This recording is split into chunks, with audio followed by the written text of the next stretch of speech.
Hello everyone, this is the sixth installment for the video lecture series on community organizing, and for this video we'll talk about leadership and empowerment in organizing. So here are the topics that we're going to cover in this lecture. So we'll talk about the leadership of the team and the core group.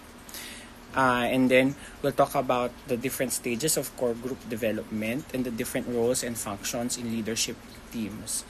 And then we'll talk about the different types and the nature of power in community organizing. And then we'll try to explore and clarify the meaning of empowerment, particularly in the sense of community organizing. So the basic understanding of the term leadership is basically it is the ability or the capacity of an individual or a group of people to influence and guide followers or members of an organization, a society, a team, or an institution. And of course, we're talking about different facets of leadership based on a particular context. Like when we talk about the facets of leadership in government, we are expecting different types of skills.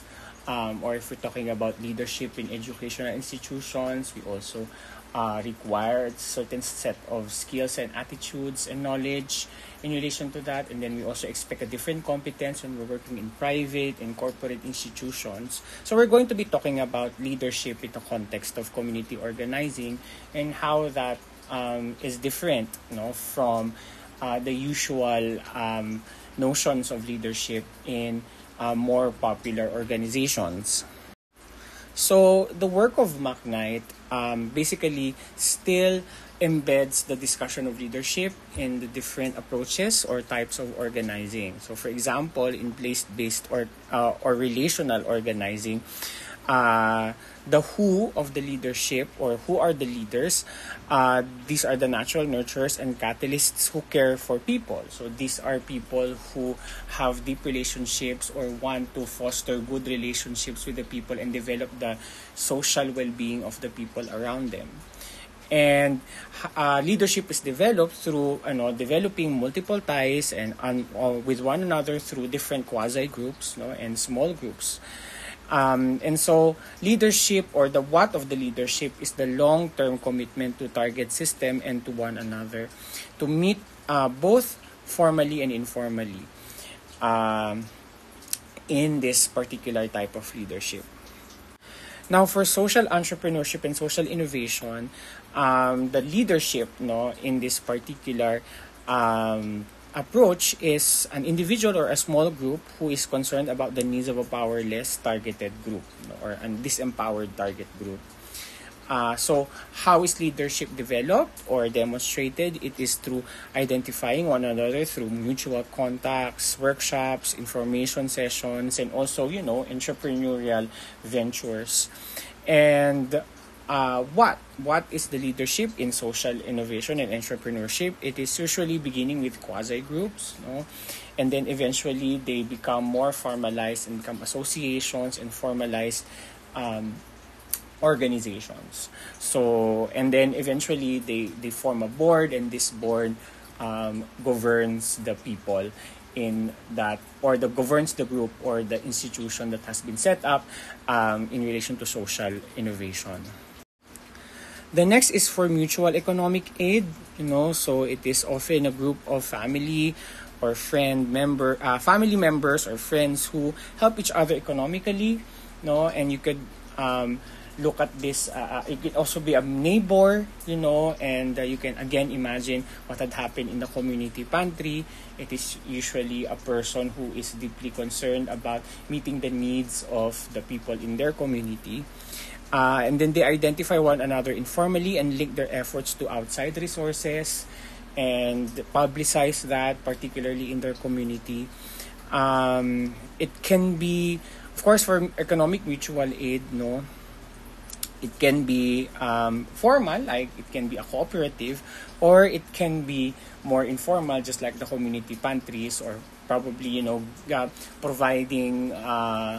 providing old clothes when there is a disaster striking in a particular community. So that's another form of economic mutual aid.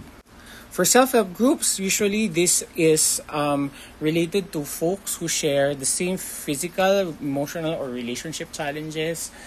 This is these are problems that are quite specific to physical and emotional or behavioral issues. So they identify one another to personal contacts, and in our society now, it can also begin or be initiated via online conversations, and then it could be done using online or face-to-face meeting facilitated by people who share the same issue. Again, the self-help groups can invite experts that can facilitate and process their needs or process their concerns in relation to the problem that they commonly share. For those who do community advocacy, this is being initiated by residents of a geographic community brought together by a shared need or threat. Maybe you have heard of the current issue about the small spiritual group, who are banding together for their leader. Of course, we can always question the history and also the intention of the leader of that particular spiritual group, but you can see how, in the level of the community, residents can come together and band together for a specific cause and, resist even larger structures or larger institutional forces to protect their one. So just imagine the force of that spiritual group, translated into to other concerns or other community concerns. They're brought together through word of mouth or a mass organizing event. So, for example, you can look into, for example, a group of fisher folks, a fisher folk community, and they are already very concerned about the inability to be able to fish on areas that they are legally allowed to fish, supposedly. And so they could, hold rallies and bring the awareness to force. So this would pressure the state or the stakeholders or the duty bearers to listen to them and make interventions or do interventions in order for them to in order for them to reclaim their right, to be able to fish in the area that they're legally allowed to do so. Next are social movements. So again, compared to community advocacy, social movements are a bit larger because this extends beyond the community and can, be addressing regional or national issues or issues based on, specific groups of people that are disempowered. They're brought together through media, through the internet, and through really extensive organizing by formal associations that have, already spread out across the nation. And then they could use cell group structures, meaning, for example, you have this group, you have a network of, let's say, LGBTQIA plus groups, and then you would have cell groups in Region 1, Region 2, NCR, and then you can also have cell groups that are specific to, specific to trans issues, specific to HIV and sexual transmitted issues, and you can also have a cell that's specific to sexual and reproductive health, etc. And having those cell structures or substructures can sort of help mobilize that into that movement into a larger scale, and also address local issues and specific issues based on the context of the particular people in a given area, but still connected to the larger organization. And of course, we have the collaborations. We're in representative agencies for both private, governmental, and civil society, and other formal organizations.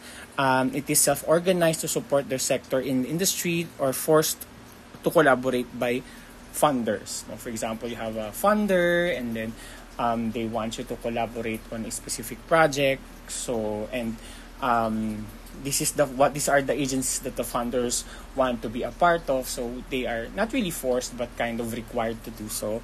And they often create complex committee structures supported by traditional planners meaning they follow the bureaucratic process, if you remember our discussion last week. In the community, we always talk about the core group. The core group is where the leadership should come from. So when we identify a leader in the community, the leader usually is not a person. A leader is a group of people that emerges from a particular community. Because there's already a formal leadership in the community, particularly in a barangay, you have a barangay captain, or you have a chieftain, and you have a council, barangay council, and that's the formal traditional leaders that you have.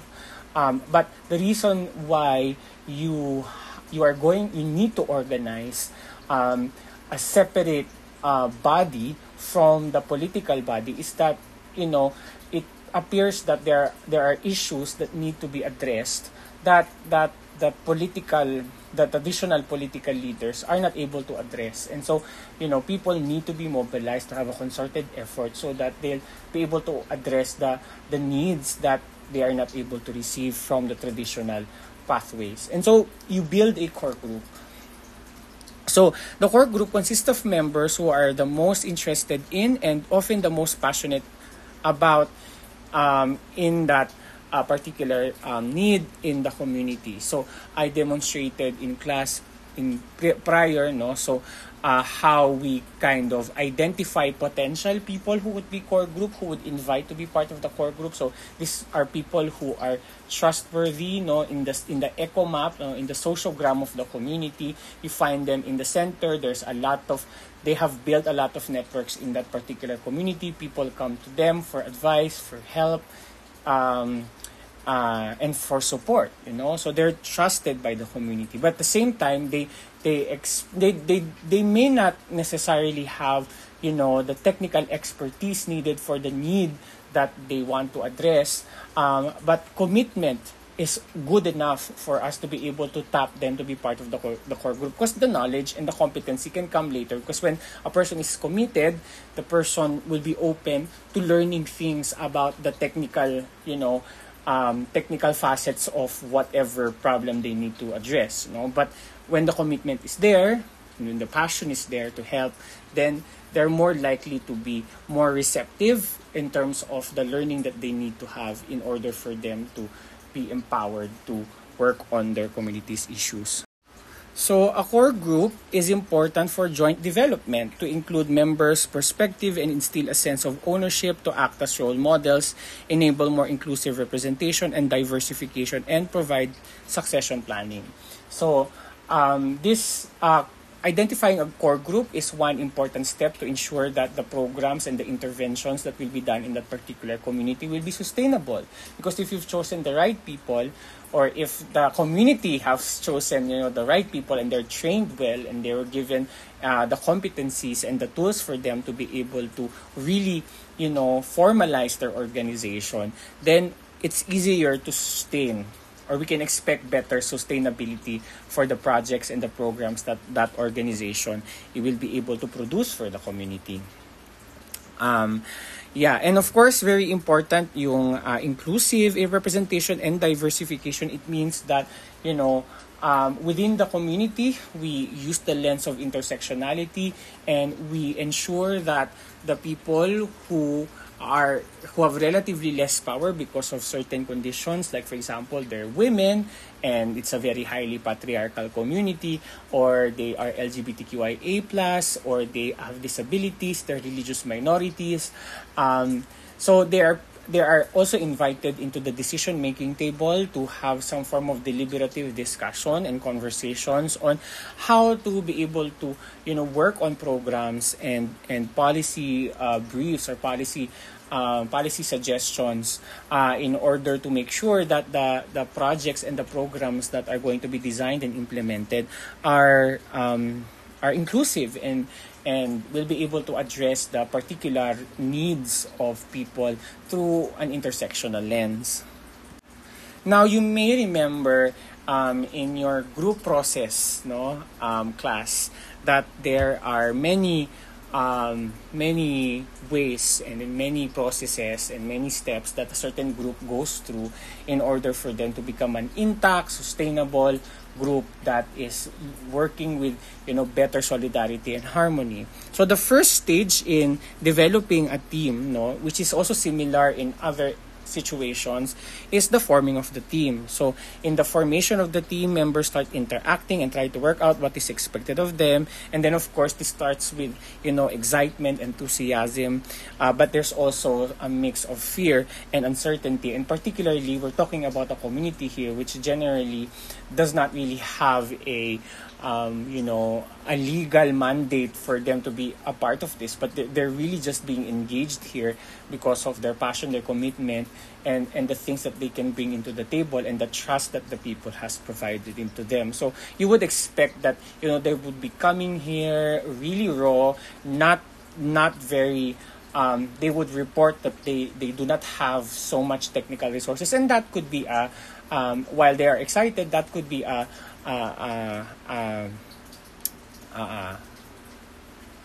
that could be something that they feel that they could stop them. No? It could stop them from working fully, but that that could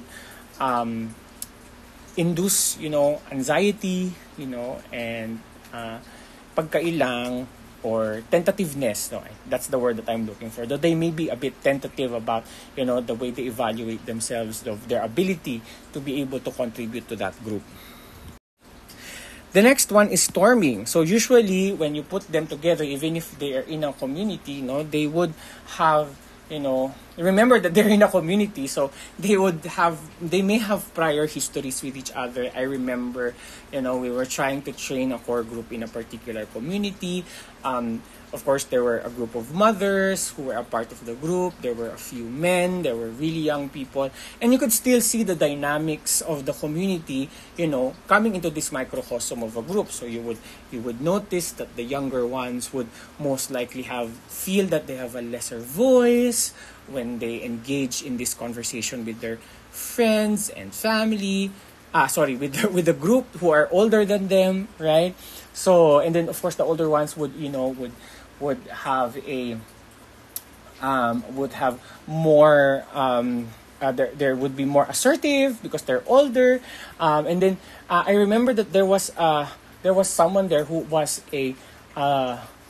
used to be a previous barangay captain, but not anymore. That's why that person was involved in this core group, because she was trusted, but she is no longer a part of the barangay council for more than 10 years already. So she was still a trusted person in the community. And so when she entered the core group, she was still very, very leaderly manager. She was leading a lot of the discussions and taking a lot of space in terms of conversation. So and then of course there would be conflicts in relation, not really conflicts that, of course, conflicts can be something that's implicit, like you would see vertical power relations, but they can also be explicit, like they're really, arguing and debating. And so as an organizer, you would have to, have the skills and competencies for you to work on the skills and the competencies to work on those types of issues that might come up. Next, we have norming. So the norming, the group find ways on their own on resolving conflicts and begin to emerge as a more cohesive unit. And then the criticisms and feedback are given constructively, and members start to cooperate with one another more than challenging each other's ideas. And then they start to perform. Their confidence grows both individually and with other members of the group as they work towards common goal. And then remember that in terms of performance, this team is not just a team, but this team is a team that would be leaders in that community for the development and the oversight of the programs and the projects that will be done for the needs of the community. So they're also performing or working for the people around them. So they need that confidence as individuals and as a cohesive group to be able to inspire the community members to work towards the goals that they are collaboratively setting for the community members. Stage 5 is adjourning. So having completed their task, the group dissolves. Members will share either sense of loss of self depending on the outcome of the task. But unlike the usual group, na for example, an ad hoc committee that plans a Christmas party for the university, usually core groups, they stay a lot longer and they don't actually vanish. No, the core group will be there as long as there's a need to organize the community.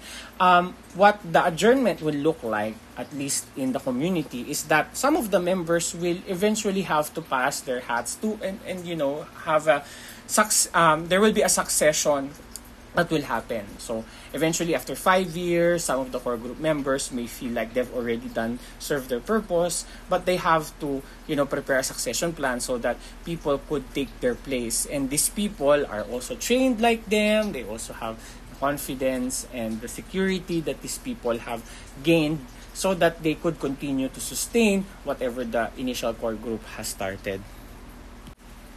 And then, very important when we're building the capacity of the community is that we also, provide them with the capacity to learn as a group and to learn more reflectively.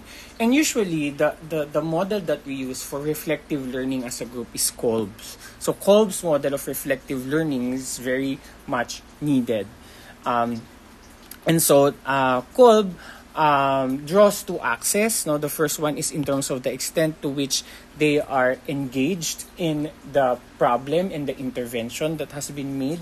And then also, in terms of just looking and being just observants of whatever is happening when they're doing their thing.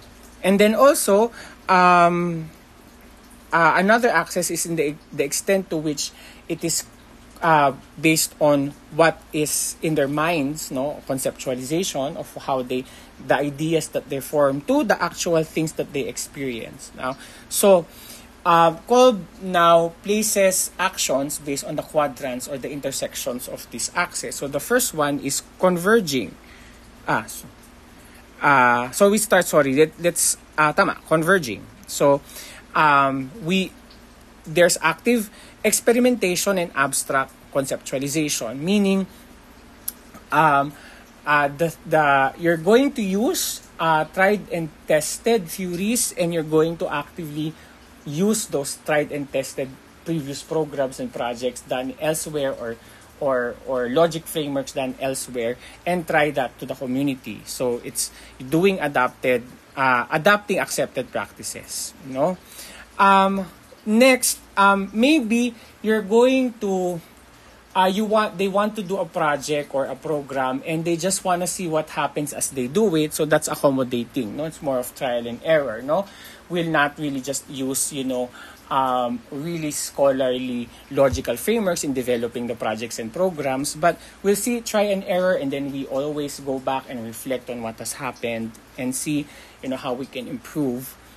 Or we can do divergence. Like if we are more on reflecting, diverging, or we create innovative approaches. For example, these are the things that we experience, and then we talk about the experience, what went wrong, what was right, what worked, what did not work, what were the strengths, and then from there develop things that we can innovate from our current frameworks of doing things. Then that's diverging or innovative approaches. And then if it's really more of mind work, like, doing research, for example, it's more of assimilating or building on existing theories so that we can have more knowledge frameworks about how the community works as a whole. So really, this is more on the research part. So this is how Kolb's model is applied to community organizing. And so as organizers, as community organizers, it's important for us to be able to facilitate decision-making in core groups. And there should be a clear decision-making process that is established. If the community members are not familiar with the different models of how we make decisions, formal ways of making decisions and getting to a good, cohesive outcome for those decisions, then we teach them about different models of decision making that can be done by people as a group. Next is making and articulating the decisions and making sure that everybody agrees with the decisions and that all of the items in the decision and all of the nuances in the decision is articulated properly. Because sometimes, we are meeting and then verbally these are the things that we are talking about, and there are suggestions that are being thrown here and there, but we never really had a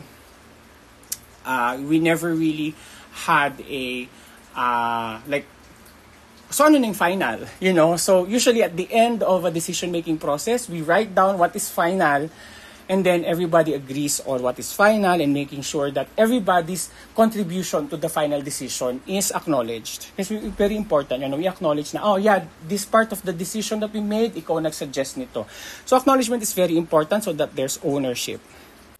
Next, after the decisions were made, whether that's for a project or a program or resource mobilization, there are going to be tasks that are going to be identified in order for you to, realize those ambitions, whatever they are. So you need to assign those tasks. But, these tasks aren't really assigned, but, people volunteer for tasks. So you help the core group in terms of reflecting on what individual members can bring into the table, where they can best share their talent, and which tasks they could perform best. What you could do, actively, because, in many of our conversations about, your role as an organizer is really just to facilitate. You're not really reading the discussion. You're not going to, impose yourself and your decisions on them. But if there's one thing that you actively have to bring to the table, is that if they ask you information about anything technical or anything cerebral that they might not be able to, have a technical expertise on, then that's what you bring into the group. How do you, the information, you give them information so that they can have an informed decision about the things that they have to decide on. Next is to ensure that, there are mechanisms for accountability for each person in the group. Not necessarily accountability that's punitive. Of course, you didn't do this, so, you will be cast out. No, that's not the thing that you do, especially in a core group we're in. Most of the people that you are engaging are volunteers who are doing this outside their productive time. They're, instead of relaxing, they're helping the community. So you cannot really make them, super duper accountable. But if there are lapses in terms of the tasks that need to be done, then, the way that you approach them would be more restorative rather than punitive. And then, of course, you have to deal with equalizing the power, because like I mentioned earlier, there may be people who might be, hogging the spotlight or, forcing their influence on other people because of their age or, their stature. And so we always kind of remind the group, and, allow them to realize that you're all working in the same footing. And then very important, everything has to be documented, the minutes of the meeting, the outputs, the checklists, and the written communications, all of the correspondences, and of course, information and document organizing has to be done so that, again, the sustainability and the institutional memory is not lost. So what are the different leadership roles that can be found that are effective in core groups? So, the roles could be, there can be catalysts. There is an expressive leader, and expressive leaders who, always reorient the people with the values that they share and how that translate to the shared aspirations in the community. Giving inspiration, improving the commitment and the passion of the people. Instrumental leaders are those leaders who, get things done, always refer to the tasks and the strategies and the vision and the mission of the core group. And of course, strong fighters, because again, most of the people that we're fighting for are disempowered, and we're working with, structures that are very traditional and are well defined, and you would need people who would fight strongly and will not waver when there are a lot of bottlenecks along the way. We also need quiet listeners. counselor, so that, because you need to be able to process all of the problems. Someone who would listen and process all of the information is very important. Someone who conceptualizes things, programs, projects, initiatives. A person who keeps the details intact, who documents a lot. Someone who mediates when there is conflict within the group, and when the group faces conflicts outside, within the community. A devil's advocate who would challenge, the prevailing popular ideas, just to be able to keep these things, very deliberative. And the information bringer, or an insider educator, who would share their technical expertise on a particular subject when it's needed. And someone who builds bridges, connects people together, connects the core group and the community with possible resources. And again, these leadership roles are not, ikaw si catalyst, you are the mediator, you are the quiet listener. No, this is something that everybody can possess and everybody can exude in a given situation. For example, this is a health related project, so you would know that the insider educator in the group would most likely be someone who had a background in health. As for example, if it's a livelihood, then it's someone who may have an accountancy degree. So these are the different leadership roles, and of course this is not an exhaustive list, right? So there are other roles of leadership that is very important in order for us to mobilize people. So, two facets of power that we have to understand when we talk about leadership in organizations. We have the power as an individual attribute. Power as something that we exude and that we use for influence. And there are two facets. There is that elitist type of power, and then we can always,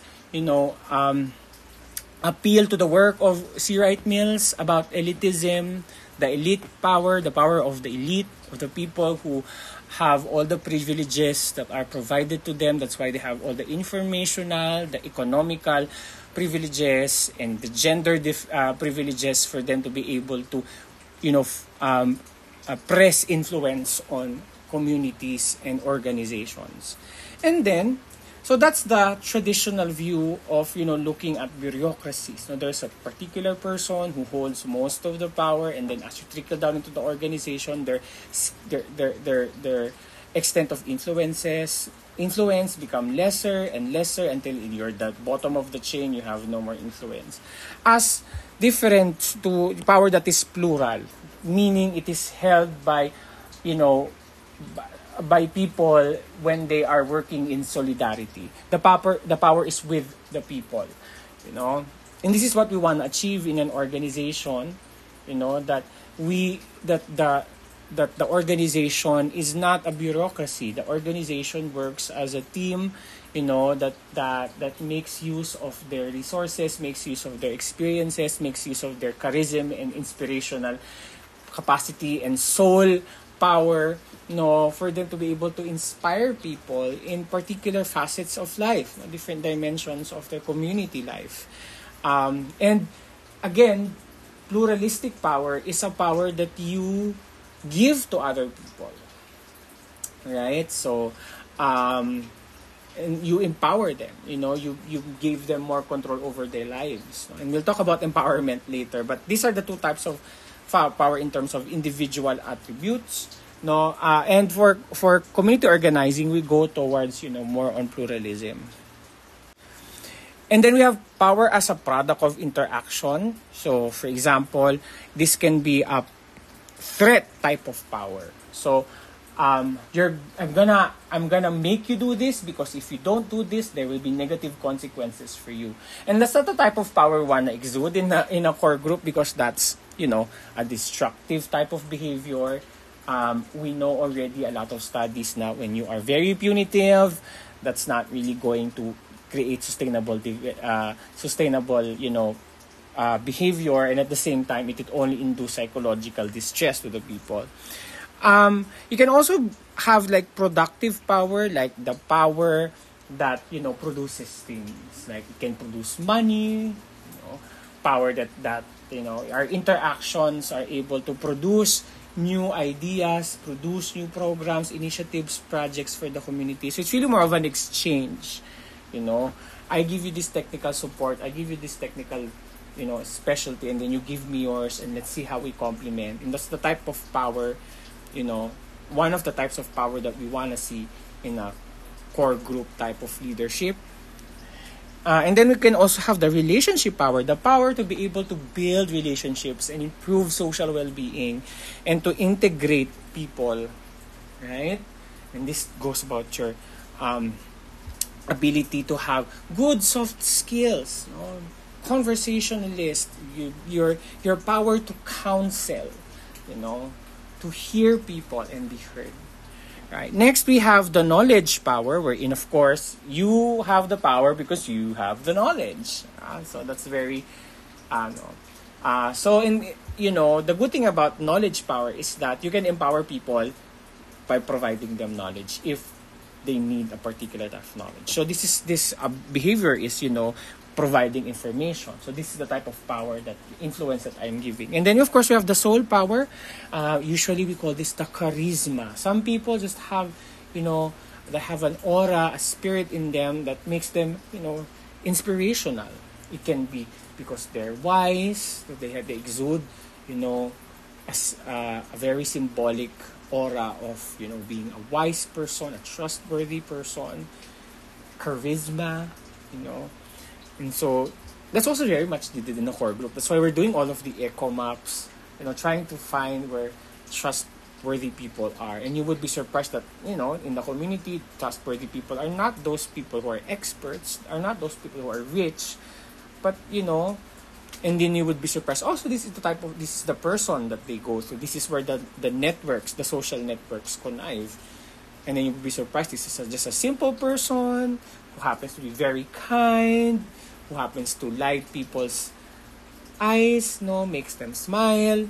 Yeah, so that's soul power. That's very a strong type of power that we need in core groups so that we can mobilize, communities. And then we can also talk about power in terms of their ability to authorize, so and authority. So you have your legal rational authority, like for example, in a legal rational authority, we're talking about the barangay captain and their legal and their political pathway of asserting their influence over the people that they serve. The traditional authority is basically the authority because you are the CEO of the company, so you lead. So again, legal rational authority and traditional authority is not necessarily what we want in a core group, because again, we want the core group to be emerging from the community. Then we have the charismatic authority, which is very much related to soul power, the ability to inspire people, make them motivated, to build relationships. And then we have the value rational authority, wherein, it's based on the knowledge and also, the ability to increase social well-being and reorient people with the values. So these are the different types of power and authority. And again, that last two are the ones that is more connected to community organizing.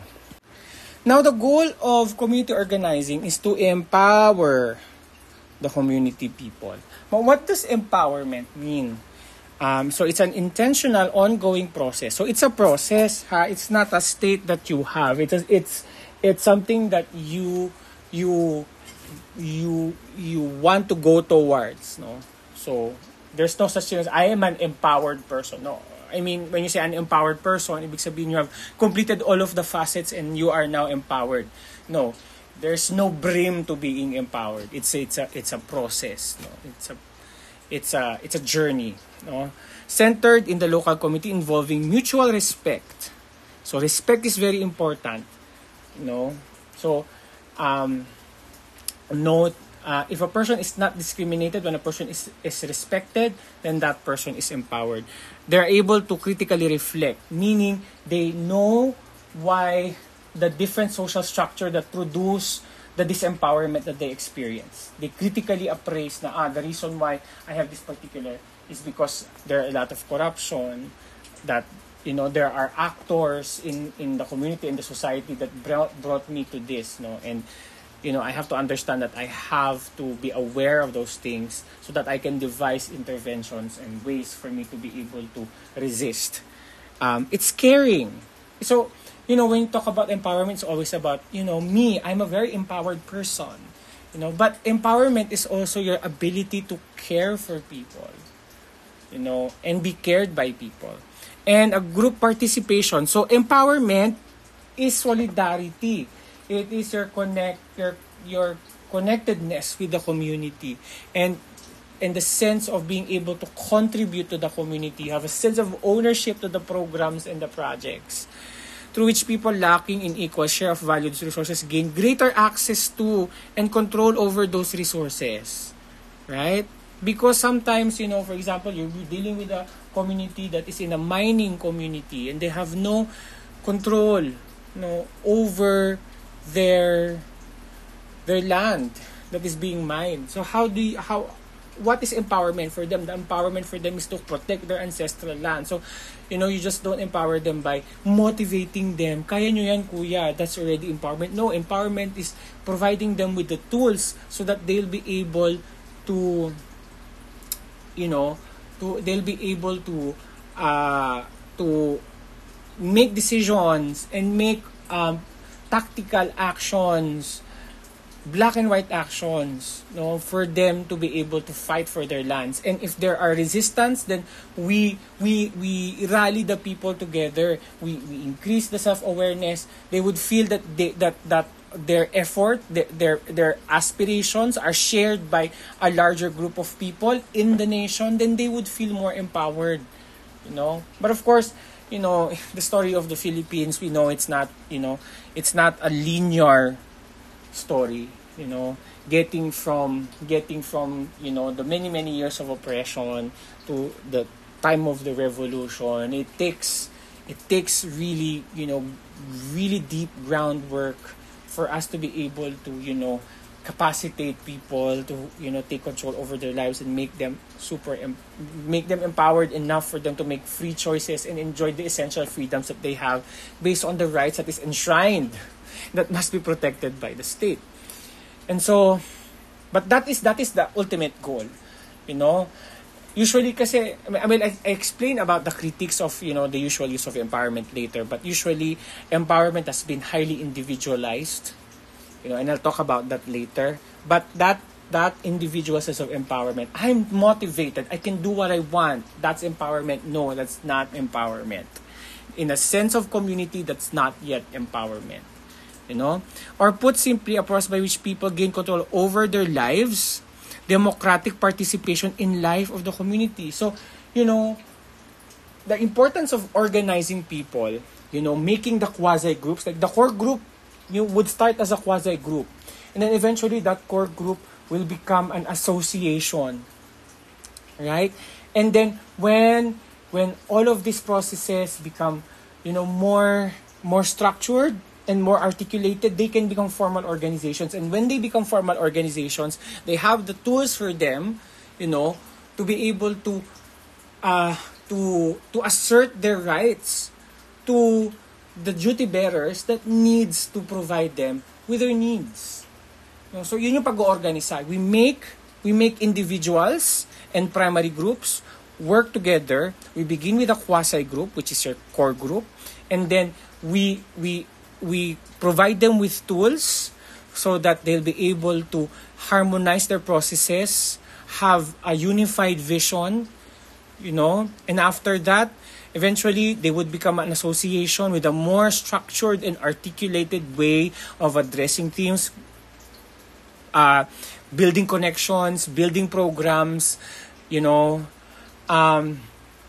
creating a network, and then they eventually become formal organizations, become a cooperative, and when they have more resources, social, economic resources as an organization, they're going to have more resources for them, to be able to demand for what is right.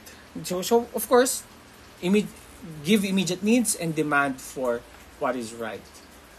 Because individual actors is not as strong as a more coordinated action. So that's why, and that's the reason why it's easy to red tag community organizers. Because the goal of community organizers, nag-o-organisa, is to conscientize people na, you know what? Most of the problems that you're experiences, yes, you have agency, you have contributed to it a little bit, but you're in this dire position because there's corruption. The duty bearers, the state is not providing you with what you are legally bound to receive. They're not protecting your rights. And then you tell them, you know what? If we band together, if we make a structured organization, then our voice will become louder. We will have more economic resources. We will have a wider network. We'll be able to voice out and communicate our issues better. We'll be able to make formal, statements about what we're doing. And so in a way, that's challenging the status quo. That's challenging the bad things, that the duty bearers are doing. And that's why they're easy to red tag, because you feel like they're against the government. Well, in fact, they're for the people. They're mobilizing the people to help the people demand accountability from the duty bearers. But when we organize, it's not just that. It's just lang na malaki yung effort. There's a bigger effort that we do in organizing people and capacitating people. But also, as organizers, we also capacitate the local government, the governments, the public institutions. Because, for example, we need to preserve, let's say, IP heritage, and the local government community does not have the technical expertise to do that. Then we will come in to provide the technical expertise. So we can also capacitate the duty bearers. Kasi baka ang issue naman is not corruption. Baka the issue is, wala kaming resources in LGU. So we will give you the resources so that you can be able to protect and provide the rights of the rights claimants. So I can go on and go on, but I hope you're getting like what empowerment really means and what that means to be empowered, and why organizing is so important in empowering people. Because empowerment is being able to have control over your life, and there is a greater chance of you being able to control your destiny when you are working together as a group, as a coordinated group with formal mechanisms inside. So I hope you are now appreciating why you have learned a lot about sociology, formal organization, informal organizations, etc. And they also have critical understanding of the environment. That's why nare-red tag, kasi nga nako-conscientize yung mga tao sa mga bagay na they're not na they had false consciousness na ito ako, it's always been like this, but you make them realize no, there are elitist structures, there are oppressive structures that brought you here. So yeah.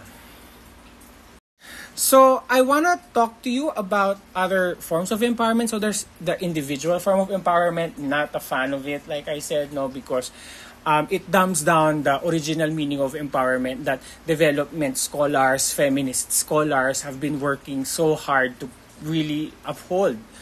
And then, of course, there's organizational empowerment, meaning an organization has the tools, for them to be able to capacitate themselves, and again, to navigate the political landscape, the environmental landscape that they are working, that where that environment is embedded, for them to be able to, have control over the destiny of the organization. And of course, that's also applicable to community empowerment. A community is empowered when the community is able to mobilize itself. A community is truly empowered if after your organizing, which is usually 5 years, usually you have a midterm, 3 years, and then you have a full 5 years.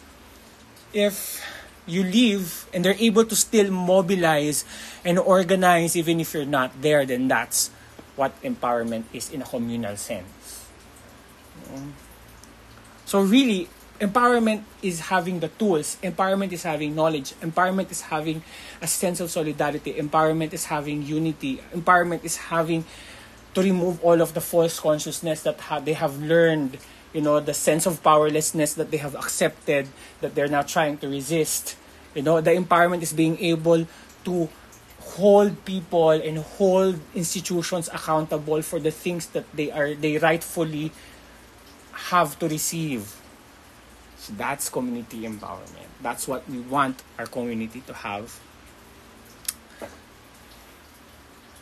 Several authors in community development also argue that there are 4 types of power related to empowerment. So we have the power over. So the power over is the individual's power to influence another person or to influence organizations. But again, you have power over your resources, your need to live, the money, the food, the medical care. Of course, we want individual power over those things for our particular lives, but we also know that that type of power over other people can lead to, corruption and inequality. Next, the type of empowerment is, or the type of power that we want to give aside from power over, is the power with. This is a shared power that grows out of collaboration and relationships. It is built on respect, mutual support, shared power. So we are empowered because we have power with the people in the community, in my community. Next is the power to. The power to is the productive or the generative potential of power and the new possibilities of actions that can be created without the relationships of domination. Meaning, we don't have to dominate other people and oppress other people to become generative or productive economically. We can work together and still also have an economic well-being. So that's the idea of economic mutual aid, of cooperatives, of social entrepreneurship. We don't have to go with the bureaucracia. Of course, we don't have to go through the patriarchy and be men so that we'll be able to dominate over people and be more productive. So power to is able to produce without having power over other people. And the power within is also as important as these two. Is the sense of self-worth and self-knowledge, the ability that you can have the potential to be better, that you are worth something, that hindi ka lang mahirap na community person na walang pinag-aralan, that you are able to recognize that I am someone of importance and I can have agency to change my life, especially when I am working with other people. Power within is also very important for disadvantaged group like women, LGBTQIA people, people with disability, religious minorities, people with IP, in a sea of discourses that tell them that they are second-class citizens in their society. Power within, a thing that we have to empower among people and gender among people is, reclaiming their sense of worth, that they are equal, with the people in the privileged sector of the axis. And then these last two are concerns or issues that I have, and most scholars have in relation to empowerment. The first one is, tokenism is like, and you might have heard of this before in your multi-gen classes na, sige, let's isama natin sila in the table, masabi lang na meron sila at nandoon sila, so they are just there, they're being used as visual representatives of inclusion, but their voices are not really heard. Their ideas are not really deliberated. They don't have equal opportunity for them. It's just that, you're part of the organization, you're part of the core group, but masabi lang, andiyan ka naman, ano pang nirereklamo mo? Diba? You're here. So, that's tokenism. And, this is my biggest pet peeve. And also, people who do development or who study about development like me, is the neoliberal co-optation of empowerment. So again, in the 1970s, when we're talking about, empowerment, you talk about power with, power to, power within, rising from oppression. And now, when you think about empowerment, it's been co-opted by corporate, it's been co-opted by advertising discourses, diba? Be an empowered woman, be the girl boss, right? You are an empowered LGBTQIA community because you slay mama, queen, yung empowerment. So very individual. Diba? Empowered woman is someone who has money. An empowered person is someone who doesn't give a F in the world, who doesn't care. Who I am me because I am me and I don't eme. I'm an empowered person. Diba? I am who I am and I don't intend to change to be yours. But we're talking about like empowerment is solidarity. Empowerment is being one with the people you're with. Empowerment is being able to collaborate, to unify, to be collective. And now our discourses of empowerment is so individualistic. So sad. And so frustrating that neoliberal forces, discourses have encroached on what true empowerment is and have dumbed down what true empowerment is. Again, empowerment is beyond, individual sense of empowerment, motivation, self-worth is important. But empowerment, the ability for you to control life, is also being able to make sure that the people around you is also as happy as you are. Will get the rights as you do. Especially for people who are in many oppressive situations, it's very important na aalis ka, mag-organisa ka, and then tuturuan mo sila, queen, slay, you're gonna be able to do it. Close your eyes, and think about, when you put your mind into it, you're gonna do it. Diba yung mga motivation, pet peeve ko talaga yung mga motivational speakers na yan na parang super contextless yung reason why people are unmotivated. It's just because you're unmotivated. No, because there are many social factors that make you unmotivated. And that differentiates an organizer from a life coach, from a self-help person, right? Because it's not just psychological oppression that you're experiencing. Social oppression is also there. Economic oppression, financial oppression, spiritual oppression, political oppression. And so, when we talk about empowerment, it's multifaceted. It considers collectives rather than individuals. It considers critiquing and trying to dismantle the oppressive structures that produce the oppression in the first place. Kasi if you don't address the structures, it's going to just reproduce and reproduce. It's difficult, but we had made strides in the last how many decades, in the last how many centuries. When you look at the history of how society has been before, it's very misogynistic, very patriarchal, very elitist, very capitalist, very environmentally dangerous. But we see now, after how many centuries, of course may patriarchy pa rin, it's still there, may heterosexism pa rin. There's still capitalist. It's still a very dominant form of way of life. There's still cultural problems, the cultural domination. There's still racism, but it's not as bad na anymore. It will take a lot of generations to dismantle these structures, but that's the reason why we're discussing these things. That's why we are talking about humanity, social sciences, about intersectionality, about nationalism, nation building, is because we want to get closer to that ideal world wherein we have dismantled these structures and we're living in a world wherein there's more inclusion, and that communities no longer need a community organizer because they already know how to organize on their own. Anyway, so I hope you enjoyed my rants about how empowerment has been co-opted negatively. And I hope you also think about, your own definitions of empowerment and how that definition of empowerment has socialized, and how that definition has been produced to you or has been introduced to you by advertisements, by marketing, by corporate, by social media, and how different it is from the real sense of empowerment that we want people, particularly the disenfranchised and disempowered ones, have and should have.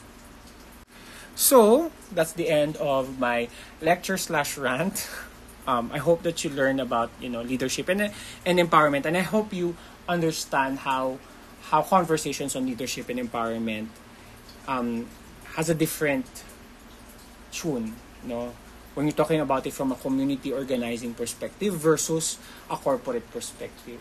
Some of you will do OD, so you might want to you will lean towards the more corporate paradigm, or some of you might want to be development workers, practitioners, and you would have to lean towards the side that I have kind of scratched the surface in this particular lecture. But I hope that even if you're working in the corporate world, the idea of empowerment, democracy, inclusive, deliberative discussions, and inclusion, you also bring there. Thank you.